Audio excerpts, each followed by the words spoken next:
Welcome to Career and Leadership Real Talk, the no-nonsense guide for ambitious managers who want to have more impact and progress their career. I'm Pamela Langan, a job search coach and expert CV writer specialising in helping frustrated professionals land the jobs and pay rises they know they deserve. And I'm Jackie Jagger, a leadership and mindset coach specialising in helping newly promoted and new to role leaders to avoid the dickhead trap and lead with confidence. Between us, we've helped hundreds of leaders and managers to find new roles, take ownership of their careers, and handle the challenges that job searches and leadership responsibility inevitably bring. And now we're joining forces to share with you what we know has worked for our clients. Hello, and welcome to this week's episode. We are talking today about communicating with impact, which is a topic that we have had on the list for absolutely ages. And it's something that we know has been really helpful when we've shared it with individuals that we've been working with. So we wanted to cover it. This is based on the chapter from a book called Playing Big by Tara Mohr, which is Mohr. It's a brilliant book. Its target audience is female leaders and managers, but the topic that we're talking about around communication we felt was really beneficial regardless of gender, age, what stage you're at. And it's really just thinking about how you can have more impact with your communication. So Pam, this is something, isn't it, that comes up time and again. We see this in the career club. We see this with clients for you, often when people are preparing for interview. For me, thinking about things like leadership situations that people are in when they're running meetings or attending senior meetings, that kind of thing. So there's lots of different occasions where people sometimes can find that their communication lacks the impact that they want it to have. Yeah, I think sometimes people go into situations and if they don't have all the answers, they go in on the back foot and they're like, oh, almost, I'm sorry to be here. And you almost lose that impact or you do lose that impact because the way that you've approached it. And we see a lot of this where people go into, or people do this in interviews or in the first 90 days. And it really sets up the scene, doesn't it, for the type of person that you are and the perception that person makes. And sometimes that perception can be completely wrong because you might be the complete opposite, but the language that you've used and how you've communicated that makes you maybe seem inexperienced or sometimes lacking in certain areas. And I think as well, sometimes if I go back to the episode that we did recently on how to be direct without being perceived as difficult, this was a chapter that when I read this landed so hard for me because I was, oh my God, that's exactly what I've been doing. And for me, it was a case, I think, of because I was very aware that I was quite direct, what I tended to do was to try and almost soften my communication so as not to be seen as direct, but then sometimes confuse things. And in the attempt not to be as direct and not to be criticized for being direct, sometimes then unknowingly undermined myself or gave some of those perceptions that can get created. So whether that is the case for you, where you are someone who naturally has some of these habits within your language and your communication, or whether you're someone more like me, where you've consciously built some of these things in, we're going to talk about some of the situations where you can unknowingly reduce the impact of your communication. And then we'll share some thoughts around just the practical takeaways of how to find that balance and to be able to be assertive and have impact with the communication without being perceived as difficult. So the first one then, Pam, is hedging words. Now, as podcasters, these are things that we have become very aware of in our own language, aren't they? Yes. When you edit the podcast, which Jackie gets full credit for that at the moment, but when you do go through the transcript and when you edit the recordings, what you find is there's so many filler words that you just don't realize that you use. And when you listen back to it, it really does take away some of the impact. And a lot of the time we use those words to fill in a gap or to let our brain catch up, or because we do genuinely feel like we're on the back foot because maybe we haven't got all of this information or all of the knowledge. And I think one of the main ones that we were talking about when we were thinking about this episode was just, and using it in the context of, I'm just curious about if it just reduces the impact, doesn't it? And you've literally just said it within that next sentence. It just reduces the impact, doesn't it? And this is a language habit that people tend to develop where they will qualify the statement or the question and make it less assertive because they don't want to seem too bolshy. So I'm just curious about is a more qualified version of I'm curious about. And there's nothing wrong with being curious about something. And yet that qualifier or that hedging word of just, and you can also hear versions like kind of, or almost, or actually, or I think, all of those things can come in to qualify a statement or a question and reduce the impact of that question or statement and make you seem less sure and make it more humble in a way, but it can then lessen some of the impacts that it has. And what I found really interesting with this is the research that these tend to get used a lot more by low status or lower power individuals, those who are perhaps more junior, those who are less expected to have a strong opinion. And they also get used more by women as opposed to men. So these are definitely language habits that seem to be reinforced. Yeah, and I think that's the thing, isn't it? Because once it's a habit, if you're not aware of it, sometimes it's quite difficult to break the cycle. So you'll just continue doing that. And we've found that from the filler words in the podcast that sometimes it's a habit, sometimes it's your brain just clicking into action, but it does diminish the impact. So the next one then, which is the unnecessary sorry. So we hear this a lot. I hear this a lot. And I'll always say to people, you don't need to be sorry. Like, it's absolutely fine to ask those questions, no matter how direct they want to be. But people will say, sorry to bother you. Sorry if I misunderstood. And again, putting them on the back foot again, isn't it? Yeah, it's so often the case that people are making an apology for having an opinion or asking a question when there is no need to be apologetic. So we're not suggesting that the word sorry is a bad thing or that you should never apologize if there is good reason to apologize. But so often people will use that apologetic tone when there's absolutely no reason. If you're asking a question, why are you sorry to bother somebody by asking that question? You are perfectly entitled to ask a question. You have to use judgment about when is the right time to ask the question. How do you phrase the question? But there's no reason to be apologetic or sorry to bother people if you're going to ask them a question. And I think the more that people do that, again, the more passive they become, the more they are denoting power in that relationship to the other person. It's I'm not worthy of taking your time. I'm apologetic for taking your time or for asking something of you. And yeah, so often it is entirely unnecessary, isn't it?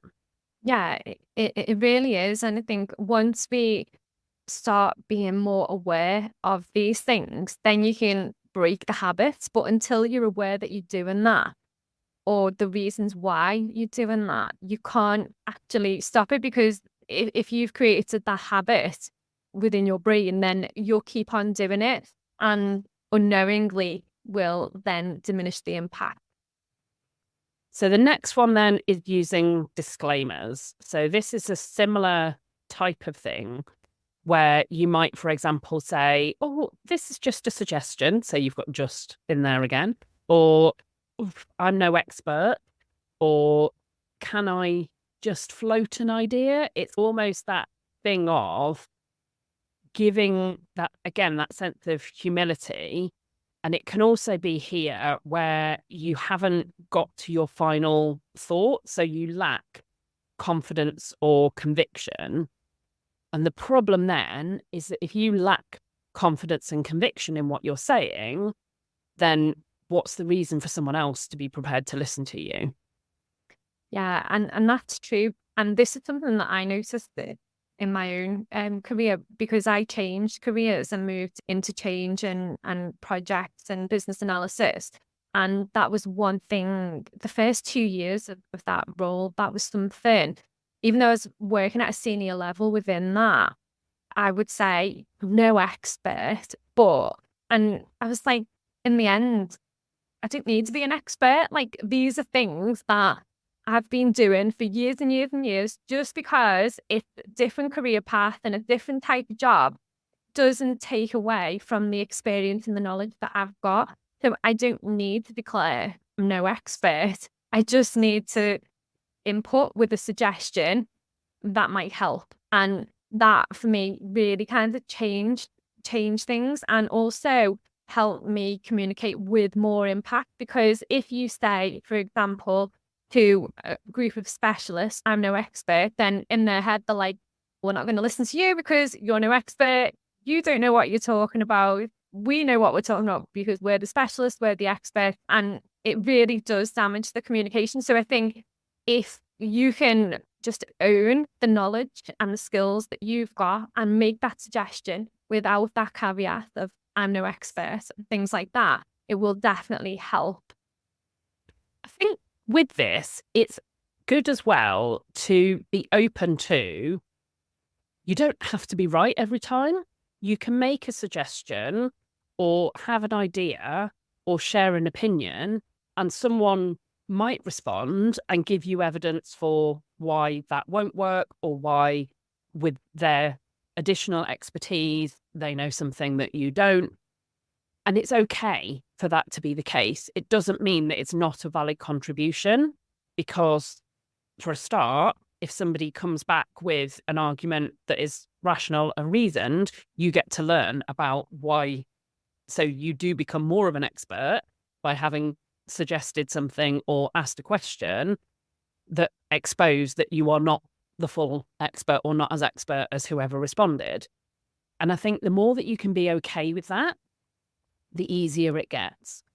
But like you say, if you're coming at it from, you're choosing to not see yourself as an expert, and you're deliberately or subconsciously, in this case, positioning yourself as somebody who is not an expert, you can't really expect other people to then respond to you with the degree of respect that you probably are due. Yeah, and that is the point. And one of the things that I did to overcome that was to offer my suggestions or my views around that. And when somebody said, we can't do that because we need to do X, Y, and Z, I would be like, amazing, thank you for sharing that. That is something I didn't know, I didn't realize that, but thank you for sharing that. And that really helped as well with my relationship building, because people then see me as somebody who was approachable, somebody who would take on other people's opinions. And sometimes people weren't always that kind when they shared the bit that I didn't know. But I would just say, thank you for sharing that, because that really helps with my thinking. And I feel like that did give me credibility within those meetings. Definitely. The next one is one that I know that I used a lot. Particularly, I've used this when delivering training. And it's using the question, does that make sense? So you'll make a statement or share some information, tell somebody something where, in this case, normally where you do feel the expert or you do feel suitably qualified to share that. And then you say, does that make sense? And it's generally done, certainly in my case, it was done with an intention of checking understanding and checking, have you understood what I intended to convey? But the reality is, it could also be perceived as me questioning, am I making sense? Generally, you wouldn't tend to say to people, am I making sense? And give them that view of judging you. But by saying, does that make sense? You're implying that possibly it didn't, and possibly you're not making sense. And this was a real one for me when I was very aware of, I do that a lot, especially I used to do it a lot in training, and I still do it. I haven't completely eliminated it, but this was definitely a pattern that I recognize for myself. Yeah, I think we're all probably guilty of that, aren't we? Because it is that sense check sometimes when you explain something, especially if it's something new that you're explaining, or if it's something that you're not quite sure of end to end yourself. You talk somebody through that process and then you're like, does that make sense? And you want them to say, yeah, because in your mind, you're thinking, maybe it doesn't actually make sense, or did they actually make sense in my jumbled thoughts? So I think that is one that we're probably all guilty of. I'd love to know what your thoughts are. And we're always open to feedback and thoughts around the things that we talk about. So we'd love to hear your views around this as well.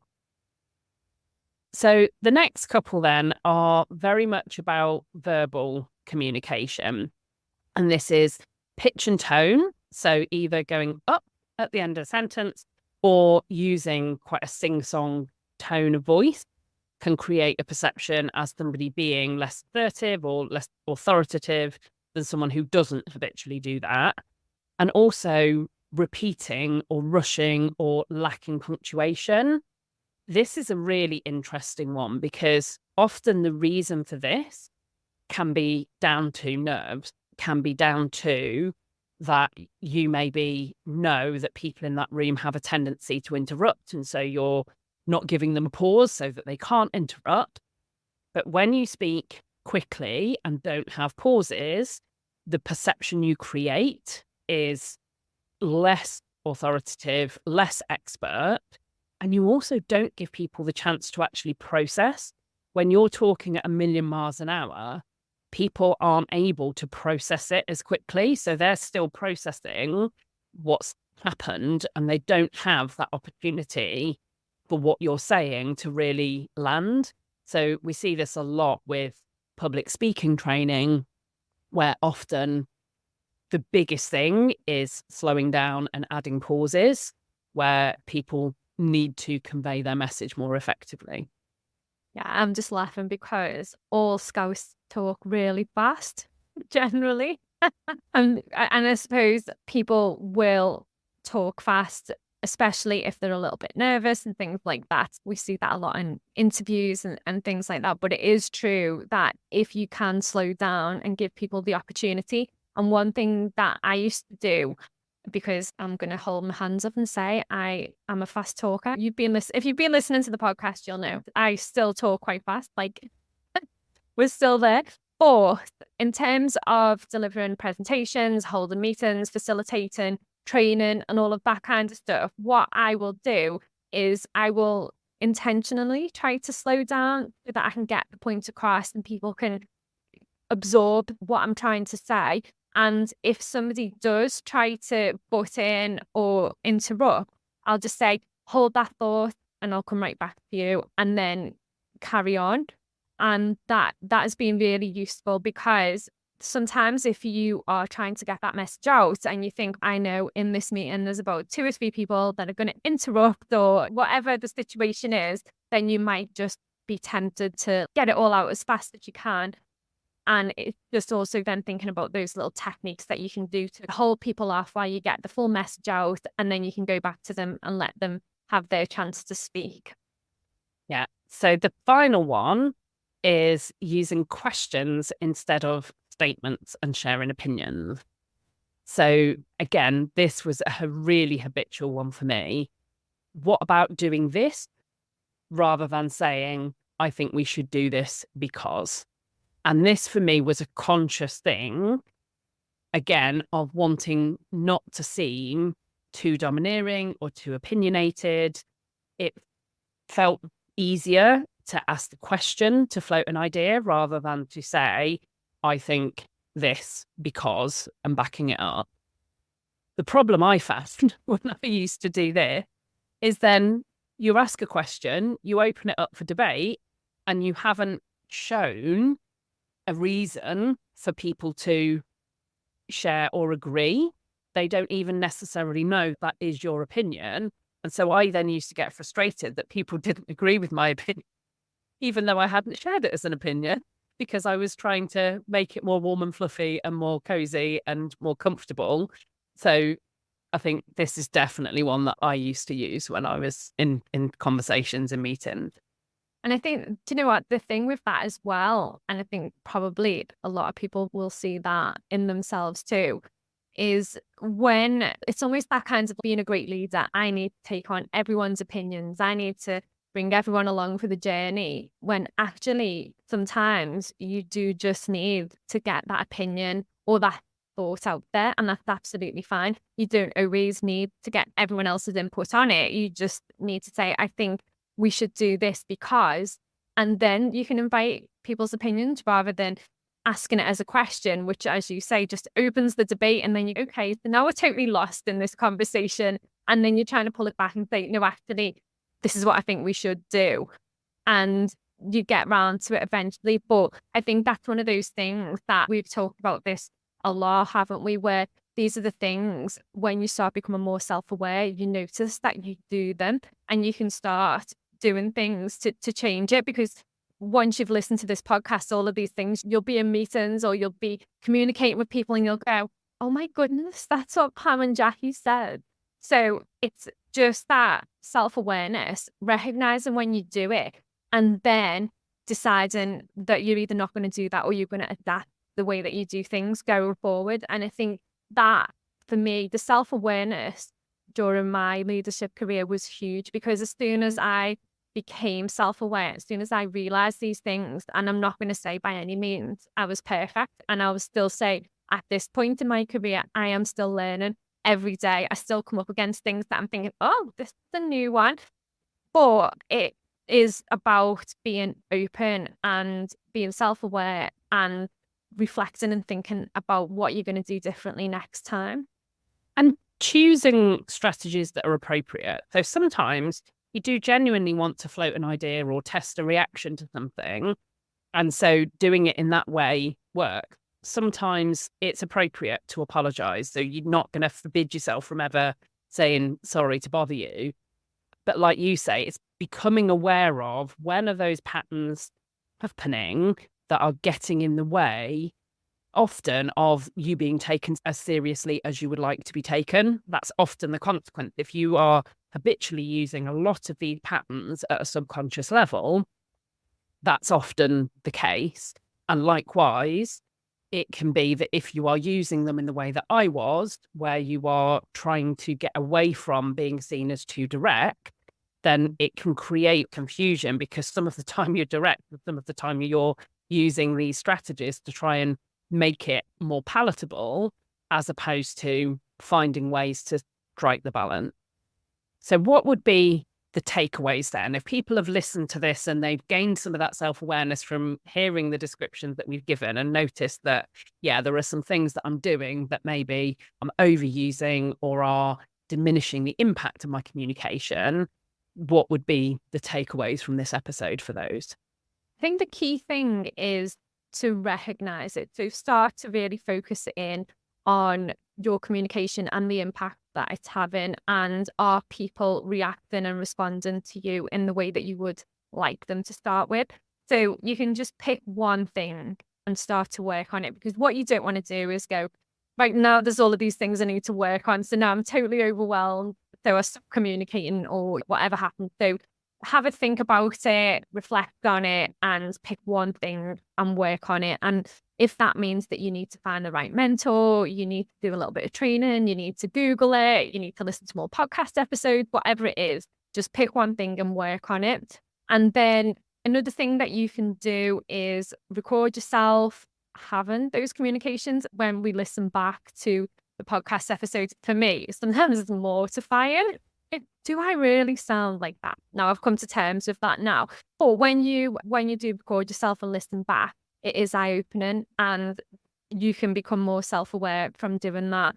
And if you're sending written communication, then you might want to write it and come back to it later, especially if you're writing something that's filled with emotion. You might want to just put it down, come back to it later, get someone else to have a read. And I think as well with written communications, one thing that I always do is, if I've written it down and maybe it's quite a sharp reply or whatever it is, or maybe it's something that needs to get a point across, what I tend to do is read it out loud, because then I get a better feel for how that might be interpreted by somebody. Because you might be sending like just a really direct reply back that doesn't mean for anyone to take offense or anything like that. But actually, when you read it back, you go, oh, that sounds a bit harsh and a bit sharp. So maybe I'll just change some of those words to do that. And also think about, how you can really create that connection with people as well. So you don't always have to go in on the back foot and be sorry or diminish your own experience or knowledge, but it's just about how can you be intentional about creating connections with people and help them to see you for the expert that you are. I think that's really similar, isn't it, to the takeaway from the How to Be Direct Without Being Perceived as Difficult episode. It's not about dialing down directness. It's about dialing up the warmth and the connection so that you've got that better balance being struck.